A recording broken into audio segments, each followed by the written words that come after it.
The sun had just risen, emitting golden rays that reflected on the surface of the rice field water. The sound of trickling water flowing from the irrigation added to the serene atmosphere this morning. With a caping on my head and a small hoe in my hand, I walked carefully along the rice field embankment. Today, I have an important task: to replant rice seedlings that were eaten by snails. A few days ago, I realized that something was wrong with my rice field.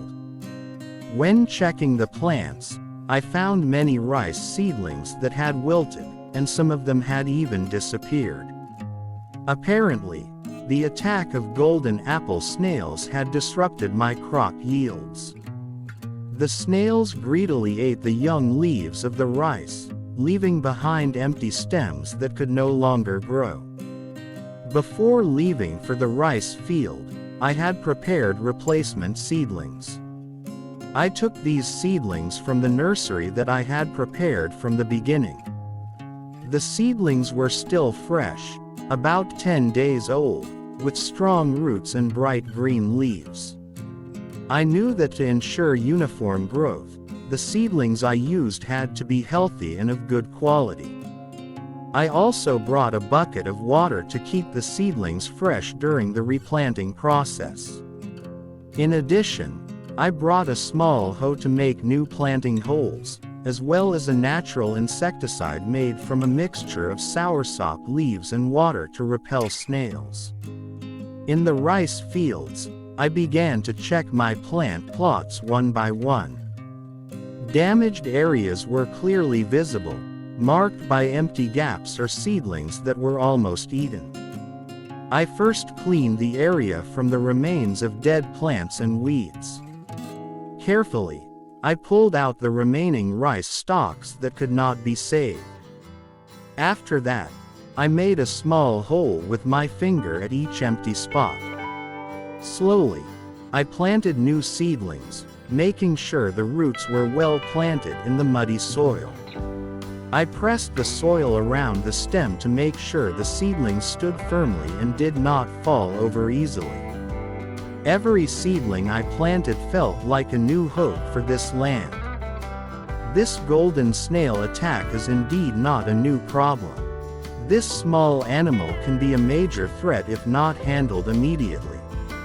After finishing replanting, I also collected the snails that were visible on the surface of the rice field and put them in a bucket. These snails can later be used as feed for my ducks or can be processed into delicious dishes. In addition, I set a simple trap using banana leaves placed on the surface of the water. Snails usually gather under the leaves, making them easier to collect the next day. After finishing, I sat for a moment on the embankment, observing the rice fields that were starting to be neatly arranged. The sun was now starting to rise higher, warming my body that was wet with sweat.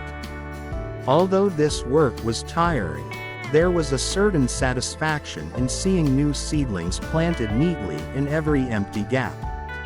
I know that this hard work is an investment for the future of my harvest. This replanting is not only about replacing lost plants, but also about maintaining hope. Every seedling I plant is a symbol of the spirit to continue fighting, even though challenges such as golden snails are always lurking. Today, I have given my best to my rice fields. Although this work is not finished, I know there will be more days when I have to return here to care for and maintain these plants. I am sure the end result will be worth it. A bountiful harvest always starts from small efforts like this. Under the vast blue sky, I stand in the middle of his rice field, surrounded by lush rice plants. Every leaf swaying in the wind is a softly whispered hope, reminding that the harvest is the culmination of hard work filled with prayer. For farmers, rice is not just a plant. Rice is a symbol of life, a link between nature and humans, and a source of livelihood for their families. When the first seeds are sown in the wet soil, farmers have entrusted their hopes to the earth and the universe. That hope grows with the rice stalks that grow taller, the green leaves, and the grains that slowly begin to fill. The beginning of hope. From seed to nursery. Farmers' hopes begin when they choose the best seeds to sow. They know that seeds are the foundation of everything. In every seed lies the potential for extraordinary life. Carefully, farmers sow the seeds in the nursery, making sure each grain gets enough water and light. When the seeds begin to germinate, a sense of satisfaction arises in the hearts of farmers. That is an early sign that their hopes are not in vain. They imagine the expanse of rice fields that will one day be filled with yellowing rice, ready to be harvested. However, the journey of growing rice is not easy. There are many challenges to be faced. Pests such as brown plantoppers, rats, and golden apple snails are often a threat. Not to mention the unpredictable weather changes, from drought to excessive heavy rain. In the midst of all that, farmers continue to struggle. They monitor the plants every day, making sure none are damaged or attacked by disease. They provide organic fertilizer to enrich the soil, irrigate the fields regularly, and even talk to their plants. For farmers, caring for rice is like caring for their own children, done with love and devotion. Every morning, farmers wake up early to work in the fields. Drops of sweat that fall to the ground are silent witnesses to their hard work. Although tired, a small smile often appears on their faces when they see the rice starting to flower and the first grains appear. That is a sign that their struggle has paid off. In between work, farmers often daydream. They imagine when the harvest comes, how the full grains of rice will be harvested and collected. They think about the rice that will be cooked for the family, sold at the market, or stored as supplies. The hope for a better life is always there in every step they take. Farmers are the people closest to nature and God. In every step on the embankment, there is a prayer that is said. "O God, protect my plants from pests and diseases. Give me an abundant harvest so that my family can live in prosperity." When the harvest time finally comes, all the fatigue and struggle pays off. Seeing the expanse of rice that turns yellow like gold is the greatest happiness for farmers. They start cutting the rice with a sickle, collecting it, and feeling the distinctive aroma of fresh rice grains. When looking at the harvest, farmers feel proud. They know that what is in front of their eyes is the result of months of hard work. They feel grateful, because the rice that grows not only provides them with a living, but is also real proof that sincere hope and effort always bring results. However, farmers' hopes do not stop at one planting season. Each harvest is the beginning of a new cycle. After the rice is harvested, they begin to prepare the land for the next planting season. Their hopes continue, from one season to the next. For farmers, rice is more than just a staple food. Rice is a reminder that life always moves on, that hard work and hope are the keys to facing every challenge. And in the middle of the vast rice fields, the farmers' hopes continue to grow, like the rice plants that always return each season. A little story about rice planting in my area. The tradition of traditional rice planting is still alive.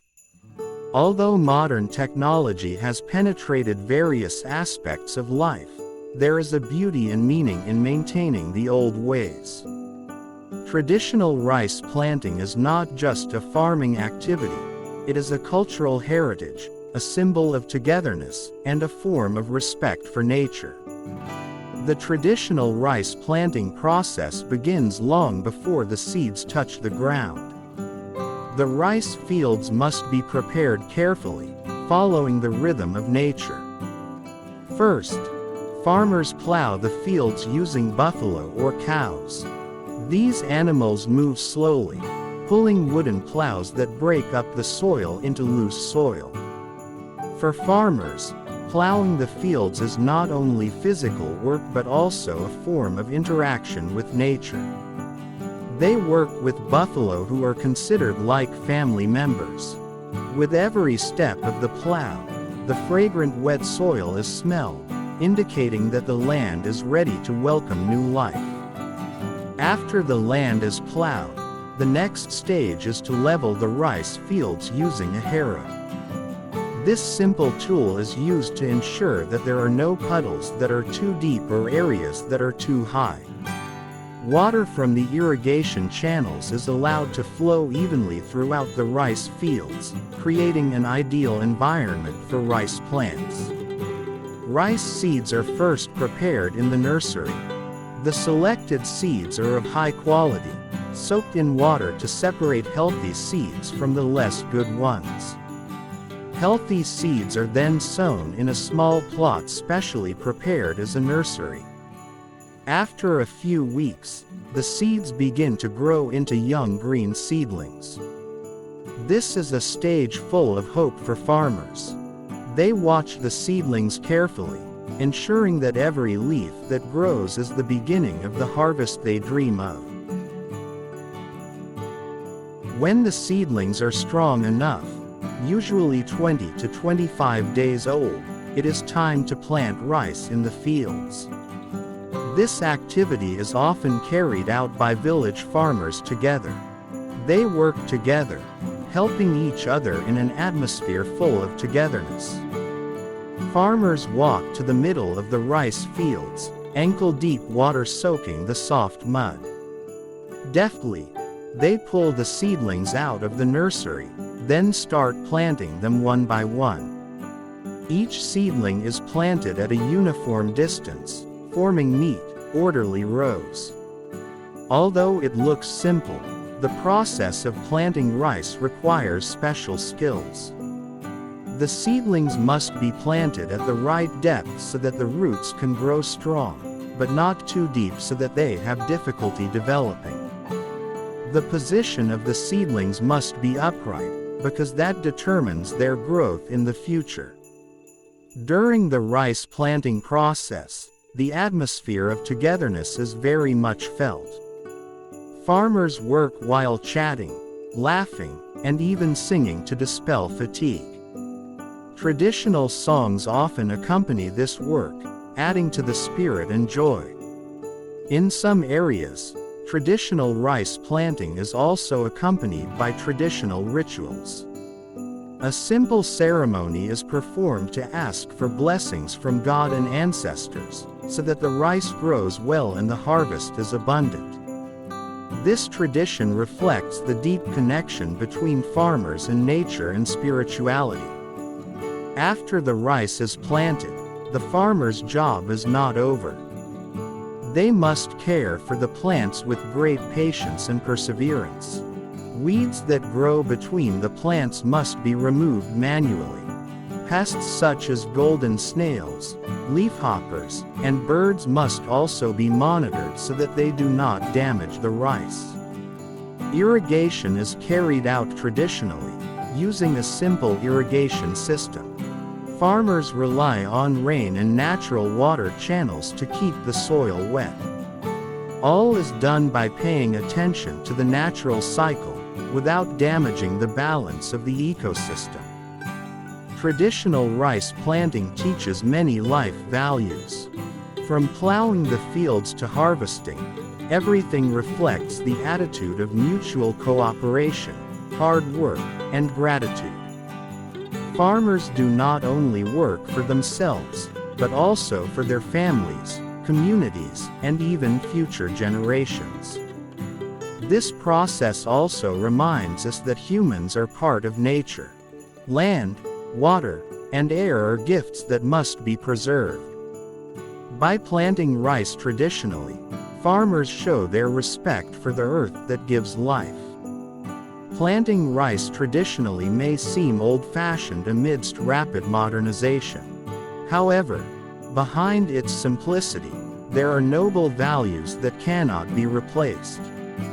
In every step the farmer takes on the embankment, every seed planted, and every prayer said, there is hope for a better future. For farmers, rice is life. And planting rice traditionally is their way of maintaining a harmonious relationship with nature, culture, and fellow human beings.